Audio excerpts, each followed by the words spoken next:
આજે હનુમાનગાળા ગયા ને પાણીમાં ફસાઈ ગયા.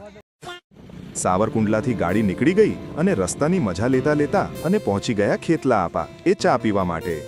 મસ્તની ચા પીવાઈ ગઈ અને પહોંચી ગયા જંગલમાં બીતા.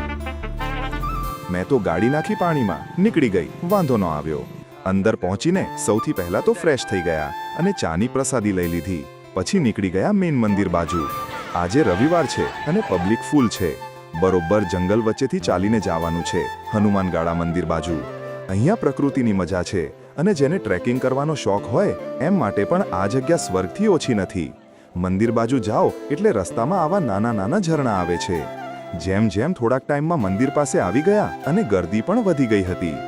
જો આ ભેખ દેખાય છે ને, ત્યાંનો એક ઇતિહાસ છે કે ઉપર માલધારી સમાજની ભેંસ નીચે પડી ગઈ હતી અને ભેંસને કાંઈ જ થયું હતું નહીં. મિત્રો, તમને આ વાતની ખબર હતી? ખબર હોય તો કોમેન્ટ કરો અને આવા બીજા વિડીયો જોવા માંગતા હોય તો ફોલો કરવાનું ભૂલતા નહીં.